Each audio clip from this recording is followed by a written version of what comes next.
Chapter 3. Secret Service Agent Kathleen Walsh. If you've ever been a small child, or if you've ever raised one, you'll know all about the absolutely hellish experience that is acclimating a child to a new home they don't want to live in. Jackie and I put our parents through that nightmare for the first month of our new lives in Washington. The White House itself was a fascinating place. There were over 100 rooms and about 200 employees and staffers. There were also some 8 dozen cops and Secret Service agents guarding the place. The surrounding buildings contained military hardware to protect the White House from attack. The building itself had dozens of offices, at least 2 secret passages that I knew about, and 1 ghost. My family and a couple friends resisted when I told them that I wanted to include a mention of Abraham Lincoln in this book, but my wife knows that he played a role in our early friendship, so she overruled the rest of the Robinson clan. The White House was haunted by the spirit of Abraham Lincoln, a politician best known for being president of an earlier incarnation of the United States, one which predates the Zujari invasion of 1962. He led the nation in some long-forgotten crusade to free enslaved people. The bedroom he lived in was perfectly preserved on the 2nd floor, and throughout all of the 6 years I lived in that building, I would regularly hear him pacing the floor, muttering to himself about campaigns and generals and freedmen. My sister and parents insisted I was hearing things, but the chief usher told me a story of how a visiting Prime Minister of Britain once saw the ghost and spoke with him. That was enough to convince me the ghost was real. Not that I had many chances to go looking for Lincoln. My dad was inaugurated on a Thursday, which meant Jackie and I were expected to go to school the very next morning. We were sent to Sidwell Friends School, which isn't that far from the border of D.C. and Maryland. According to the White House chief usher, this is where the children of all U.S. presidents are educated, and it ranks among the top 10 schools in the entire nation. Top 10. Not 10,000. 10. Jackie and I found ourselves attending class with the children of some of America's most prominent lawmakers and business people. We weren't that interested in making friends at the time because we missed our old ones back home. Even so, most kids gravitated toward us whether we liked it or not. Our dad was the leader of the free world, and that meant we were caught in the whirlpool of attention around him. I guess there were 2 kids we could tolerate, really. The first was a girl named Chelsea Daniels. Her father was one of the senators from Maryland. Chelsea was the same age as me, just about 13, but you wouldn't believe me if you saw her for yourself. She was an early bloomer, looked older than her age, and was, without question, the prettiest girl in the school. Chelsea said she was trying to kickstart her modeling career, so she often showed up in really expensive clothes and enough makeup to make me wonder how she was standing upright. For the most part, Jackie hung out with Chelsea. I spent a little more time with the other kid, a boy named Andy Guerra. Andy was something of a nerd. That was okay. His dad, Pete, was supposed to be one of the most famous journalists in America. If anyone reading this book is old enough to remember the Robinson presidency, they might remember a certain Caucasian man with a scruffy red beard who occasionally graced CNN with his presence. That was Pete Guerra. He's the one who first broke the news to the world that Soviet submarines were probing the Saigon Tunnel in Japan. Getting to and from school each day was an adventure and a half. A bulletproof SUV drove my sister and I back and forth from the White House to class each day. This would have been fine if not for the person assigned to our protective detail. You can probably imagine how upset I was when I found out that the same crazy Irish lady was assigned to protect my sister and myself. She and I were already starting off on the wrong foot, and I guess that's why she insisted on having a sit-down meeting with Jackie and I one day to introduce herself properly. "My name is Kathleen Walsh," the agent began as we all sat down together in the blue room. "You might hear the other agents call me Nix once in a while. I've been working for the Secret Service for the past 2 years. I folded my arms and didn't say much. Jackie was curious and asked, What did you do before that? I served in the U.S. Army, Agent Walsh said. Fought in Afghanistan, I did. Now, that caused me to sit up in interest. Pretty much everyone in my class back home followed the ill-fated U.S. invasion of Afghanistan. Without thinking, I just kind of blurted out, Were you at Kandahar? A look flickered across Walsh's face. I knew right away I'd touched a nerve and started to apologize, but the agent did answer. I was there. The Battle of Kandahar was the first time American and Soviet soldiers came face to face and fought. The whole thing was 3 days long, and it was on every TV channel. The only thing our teachers could talk about at school was Kandahar, and it was all our parents talked about too. 15,000 Americans lost their lives in that battle. The Soviet Red Army beat us so badly that all U.S. military forces withdrew from Afghanistan less than a month afterward. As for the evil men who masterminded the September 11 terror attacks on America, they got the really short end of the stick. The Russians were extremely unhappy to learn that terror groups funded by both the CIA and KGB had gone rogue and were out of control. Supposedly, those men were now freezing in a gulag somewhere in Siberia. But Walsh and the other Americans who fought at Kandahar? Their return home was a muted and sorrowful affair. The United States was humiliated, as were her armed forces. There's an infamous video of soldiers being pelted with spitballs by an angry crowd when they arrived at JFK Airport in New York City. I'm sure Walsh was one of those soldiers who received that particularly hateful welcome. I was there, Walsh admitted. Looked them communist bastards in the eye and saw 'em kill God knows how many of my friends. How did you get into the Secret Service? I asked, curiosity getting the better of me. The agent swelled with a little pride. On that last day in country, I decided my buddy's life was worth more than mine, she said. I guess somebody up top noticed, 'cause here I am now. The more we chatted with Walsh, the cooler she seemed to be. The woman had fought in a war and did such a good job that the Secret Service approached her about a job. That alone was very impressive. Of course, I was a kid back then, so my questions for her were, unsurprisingly, straightforward, simple, and childish. Did you ever kill anyone? I put down 6 Ruskies in Afghanistan, aye. Did you kill anyone while you were in the Secret Service? No. Do you have a gun? Aye, I always carry one. Have you ever had to shoot it? No. If someone tries to shoot my dad, what will you do? Whatever it takes to keep him safe, Walsh said. That's my duty. Do you think someone might try? Agent Walsh folded her arms in thought for a moment before answering. Honestly, we think a kidnapping attempt is more likely, she said. Taking the president or a member of his family hostage is a pretty quick way to destroy the country. At this, my little sister jumped up and down on the balls of her feet excitedly and declared, Oh, Blake and I took a karate class last year. They taught us how to fight off a kidnapper. Agent Walsh raised her eyebrow. Okay then, she replied. Want to show me what you've got? That was when Jackie and I learned the Secret Service was a law enforcement agency, and, as such, they have a training facility. On a weekend morning, Walsh took Jackie and I out there for a visit.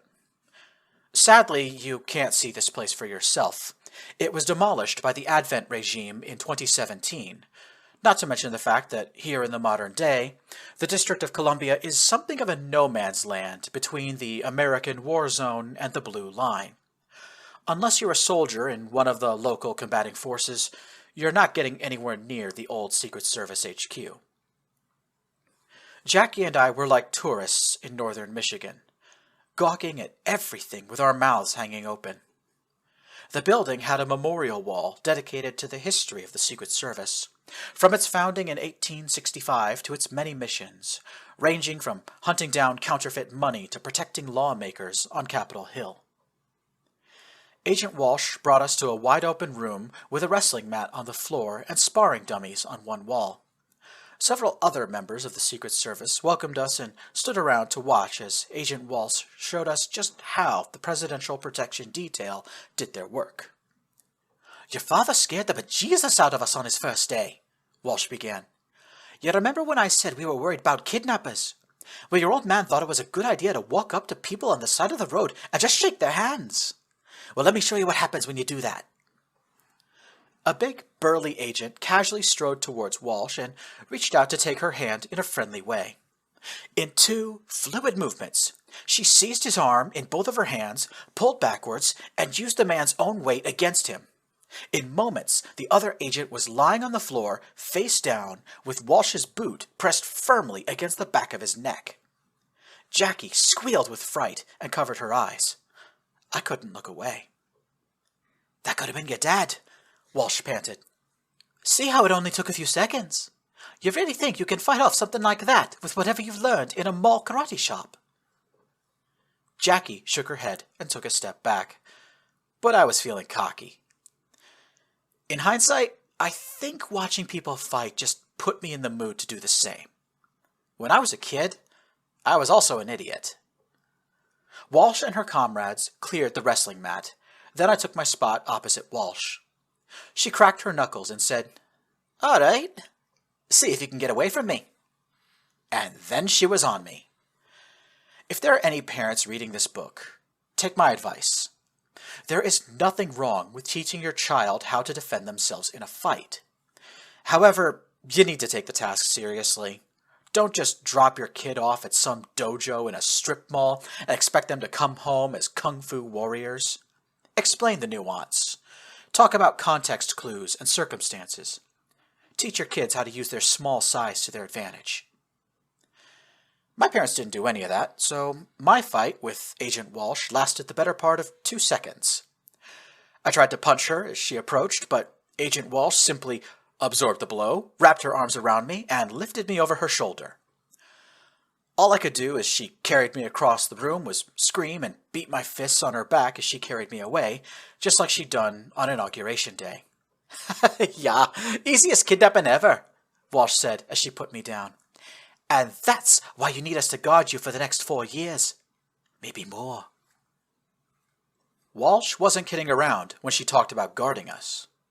Everywhere the presidential family went, Agent Walsh was close behind. Like I said, her specific assignment was protecting Mom, Jackie, and I. The First Lady didn't seem to mind having Walsh tail her every move, but for Jackie and I, it got old very fast. Soon enough, we were looking for ways to escape from Agent Walsh and her ever-present gaze. At first, it was easy. Jackie and I decided that we wanted to see the fountains at the World War II Memorial, so we put on our coats and simply walked out the back door. Looking back now, I'm amazed we got as far from the White House as we did. The two of us crossed the south lawn and almost reached the road before a pair of dumbfounded Secret Service agents called for backup and chased us down. That's how we found out we couldn't go anywhere we wanted anymore. If I tried to leave the White House for any reason, Walsh was there to turn me back. "If it's not the First Family's itinerary, you're not going," Walsh would say. I was getting really frustrated now. Back home in Detroit, my parents would let me and my sister go out on the town all the time. As long as we took a flip phone with us and checked in regularly, Dad never had a problem with us leaving the house. Agent Walsh was a completely different case. As spring came around, I started getting serious about my attempts to get out of the White House and have some time to myself. Andy and Chelsea, 2 of our friends from the new school, were making plans to go and see the new Star Trek movie in the theater, and they wanted me to come along. This kick-started a couple of misadventures. March 18th, 2005. My parents knew full well that my sister and I were itching to see the new Star Trek film. Everywhere we went in the White House, Jackie and I turned on a television and tuned it to a channel playing commercials for the movie. On the Friday, that was also opening day, I decided to just try the simplest plan. Jackie and I put our coats on, walked right up to Dad, who was having a talk with some cabinet members in the Oval Office, and said, "Hey, Dad, we're going to the theater with some friends. Can we have the phone?" Over half a century later, as I write this, I still can't believe it actually worked. It was just like we were suddenly back home in Detroit. Dad absent-mindedly reached into his pocket, produced a flip phone, and handed it to me without ever taking his eyes off the Secretary of War. Jackie and I didn't wait. We were gone in a flash, racing towards the north entrance. Our plan was to use the trees in Lafayette Square to hide from the Secret Service, but we never got that far. Holding Jackie's hand, I started to lead the way across Pennsylvania Avenue when adult hands seized us from behind. "Just where do you think you're going?" Agent Walsh was practically shouting in my ear. "Going to see a movie," I snapped back. "What's it to you?" As she dragged us, literally, back to the White House, Walsh continued admonishing us. "So you numbskulls were going to walk 5 miles to the AMC, where any old Joe could have plucked you off the corner. Then you were going to sit in a dark room with about 200 strangers for a couple of hours, just waiting for foreign agents to get set up by the exit for you. Am I missing something, or are you just feckin' idiots?" Walsh took away our flip phone, and as far as I know, didn't give it back to my dad until the day he left office. March 19th, 2005. Chelsea and Andy were really upset when Jackie and I no-showed for the movie. They told us over the phone that they were thinking about seeing the movie by themselves, but I insisted that we could get out of the White House the next evening. I had a plan. Truthfully, I spent most of the night in my room plotting out the Great Escape. I filled up half a notebook with WTDs. That's short for what to do. What to do if Walsh is in this room? What to do if this door is being watched? Things like that. When I woke up in the morning, I was still wearing yesterday's clothes. That's how hard I was planning. So that afternoon, Jackie and I tried to smuggle ourselves out of the White House. There were a large number of boxes in the East Wing labeled Department of War, and Jackie and I found that one was open. We crawled inside and shut it on ourselves. Our plan was simple. I'd used the internet to look up the Department of War and found out they had an office in the city. Someone would carry the boxes there, Jackie and I would crawl out, and then walk to the movie theater and meet our friends. Well, the plan worked. For about 20 seconds. Just like I predicted, some workers came to take the boxes out of the White House. The guy who grabbed ours let out a straining noise and said, "Geez, the War Secretary must be installing a bowling alley. This thing's full of bowling balls." At once, I could hear another person reply, "What are you talking about?" said the voice of Vice President MacDonald. "These boxes are supposed to be empty." My heart sank. Then there was a lot of straining, followed by the sound of duct tape being cut by a knife. Light filled our little space, and suddenly my sister and I found ourselves looking up at the Vice President, several workmen, and a very perplexed-looking Agent Walsh. "Well, feck me in the arse," Agent Walsh gasped. "Never thought I'd see the day when a Trojan horse got into the White House." March 20th, 2005. The next day was a Sunday, and our final chance to get out of the White House and into a movie theater. Now, I did have a backup plan for if the first two failed, but there was a real hitch. It would only get me out of the building and not my sister, so we had to play our cards very carefully. By pure good luck, Dad wasn't in the White House that day. He'd gone off to play golf with several members of Congress. It was just myself, Jackie, and Mom. We put the backup of my backup plan into action. Ever since I was a small child, I suffered from a mild allergy to latex, a chemical produced in the sap of rubber trees. These trees occur naturally on Earth, but rubber and latex can be found or produced elsewhere in the galaxy. Latex is a very common chemical, found in many products all over the galaxy. It's in clothing, makeup, children's toys, medical equipment, and even in certain types of food. Fortunately, my allergies were mild, so I could avoid having a medical emergency on my own without help from my parents. But that also means I can induce one on command. My sister was not allergic to latex, but I could account for that detail and plan around it.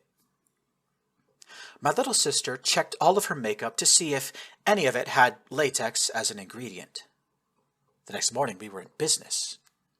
Just after breakfast, our mom asked what Jackie and I were up to today.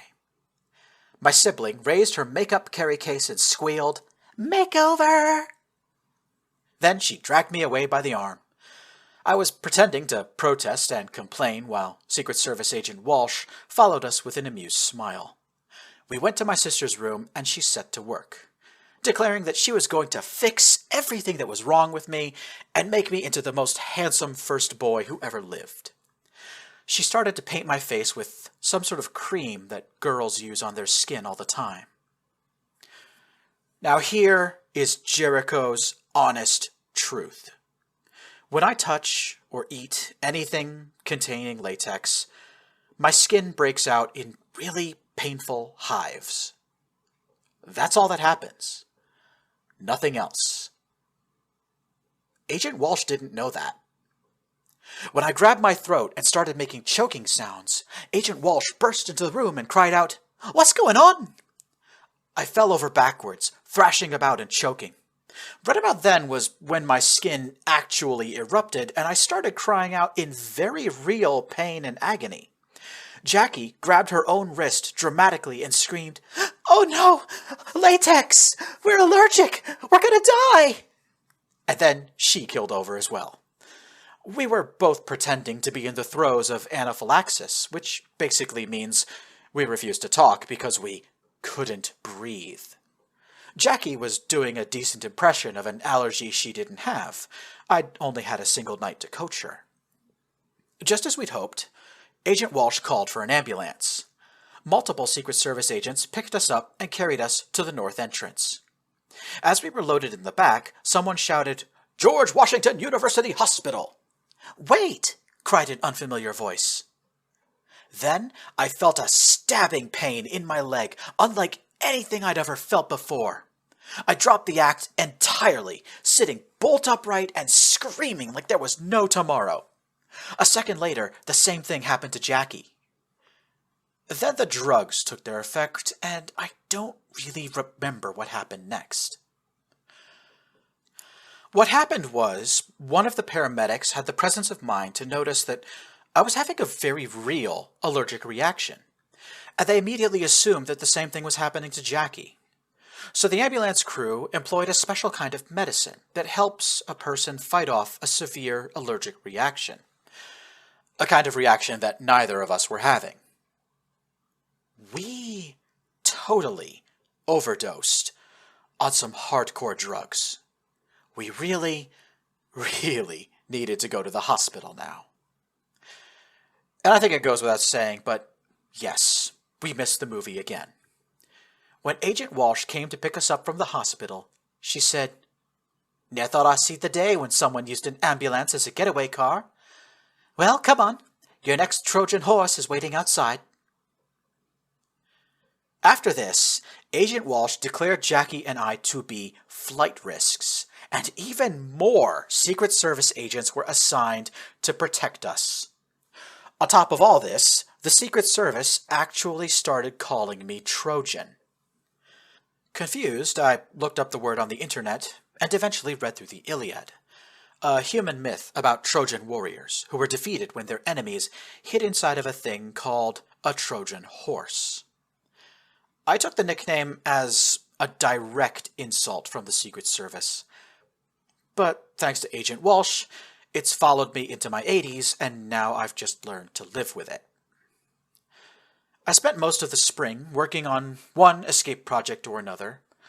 That movie was only in theaters for about a month, so it wasn't really my prime goal. After a while, it was a matter of pride. And 40 years later, when we were fighting side by side in the Second Hyperspace War, Walsh did say she enjoyed playing cat and mouse with me. It wasn't all animosity. Walsh and I kind of got along. We were frenemies. And sometimes we did get along well enough that we didn't cause trouble for my dad or anyone else. There's one such occasion where we got along I can remember well, mainly because it was the beginning of a series of events that would have great consequences throughout my life and for much of human history. April 19th, 2005, Oklahoma City. It was the 10th anniversary of a terrorist attack in the city of Oklahoma, so naturally it was a time of mourning and remembrance. The local government organized 24 days of activities that included the National Week of Hope. My dad liked this idea so much that he instructed everybody in the White House to conduct their own memorial, paying respects to the victims of the attack. My mom, the First Lady, gathered up several creative young men and women who worked in the White House, and they fashioned a simple church bell, complete with a mechanism to ring it. Mom took it out into the White House lawn, and in full view of the press and news cameras, rang the bell 168 times, once for every person killed in the attack. On the last day of the Week of Hope, my dad told my mom, sister, and I to dress in our Sunday best. We flew from Washington to Oklahoma on Air Force One and joined in the memorial service. It happened at the Oklahoma City Memorial. Built on the site where the attack happened, the memorial featured a reflecting pool and a large grassy field where over 100 empty chairs stood in haunting rows. Thousands of people gathered here, milling around the pool and keeping a respectful distance from the empty chairs. They were reserved for the innocents who lost their lives in the attack. A priest led the gathered crowd in a short prayer before asking us all to share a moment of silence. One by one, politicians and dignitaries gave speeches about the attack and its aftermath. My sister and I were both babies when the attack happened, so we knew little to nothing about it. We sat quietly next to our parents while Agent Walsh, in a moment of unexpected altruism, whispered a short history lesson into our ears. Personally, that meant a lot to me. Agent Walsh was most certainly an antagonistic force for me for part of my life, but she wasn't a bad person. She could be downright helpful sometimes. Once the service was over, my dad insisted on staying at the memorial for a few extra minutes. He wanted to spend some time talking with people who survived the attack. While Oklahoma government officials made this happen, Jackie and I got to sit down on the southern side of the reflecting pool and just hang out for a moment. The two of us weren't very idle. Jackie and I were scanning the crowd across the water, taking in faces and outfits. Occasionally, we'd point at someone and share a comment or a laugh. Finally, Agent Walsh asked what we were doing. "People watching," Jackie replied. "Big Bro and I did it all the time back home." "There's a big park in Detroit," I explained, "just a 10-minute walk away from the river. There's always lots of people there, and some of them are really strange. Jax and I like to check them out." Agent Walsh flinched with confusion when I called my sister by a shortened version of her nickname, but shrugged it off and said, "You know, people watching is a skill we need in the Secret Service. When you're older, you consider joining up." The agent folded her arms and took a step closer to us. "Okay, kids, tell me what you see, and I'll give you the Secret Service appraisal." Jackie went first. She pointed to a heavy-set man with a long beard and a leather jacket. "That dude looks like a retired Santa Claus," Jackie declared. Agent Walsh narrowed her eyes at the strange man for a moment, then said, "We've seen his type before. Might be involved in some small-time crime. See that bulge on the left side of his coat? He's got a concealed weapon. Probably a big pistol or a sawn-off shotgun. Jackie and I were left stunned by this pronouncement. We both leaned forward, trying to see and understand whatever the agent had. Meanwhile, Walsh drew her walkie-talkie out of her inside pocket and briefly spoke to it, telling someone to keep an eye on the man Jackie spotted. "Aye, Trojan?" Walsh looked down at me. "You're next. What kind of person does a people watcher like you think is interesting?" I scanned the crowd, then nodded my head towards a woman who looked incredibly angry. She was stomping across the grounds toward a parked police car. "That lady's gonna cause trouble," I said. "For herself, not us," Walsh commented. "We see her like once in a while. She's the 'I want to speak to your manager' lady. Every city's got one." Jackie and I burst out laughing. "Why for herself, though?" Jackie asked. "Have you seen what happens when anyone walks up to a cop and says, 'I want to talk to your boss'?" Agent Walsh replied. "It ain't pretty." Finally, I looked around the crowd once more and spotted another strange person. "Okay, Walsh," I said, "you've gotta agree with me. That guy's just plain creepy." I raised one finger and pointed across the pool. Agent Walsh and Jackie both followed the direction I aimed and saw a curious sight. There was a man sitting on the park bench near the northwest corner of the reflecting pool. About 24 or 25 years old, he had messy, unkempt hair and gave off the general impression of a person who did not take care of himself. The man folded his hands in his lap and turned his head very slowly, keeping his gaze locked in one specific direction. He was watching someone. This strange man was observing a group of people on the far side of the memorial. In the middle of that group, my dad was shaking hands with several firefighters. Walsh locked eyes on the strange man and then muttered under her breath, "Look away, boy. Stop staring. Look at something else. The longer you stare at the president, the more suspicious you get." 2 minutes crawled by. The strange man continued staring at my dad. He didn't do anything else. He just stared. Agent Walsh pulled out her radio a second time and reported the stranger to her superiors. Someone called back and said the Secret Service would figure out his identity and run a background check. Then she knelt down next to me and said, "You're right, kid. He's creepy."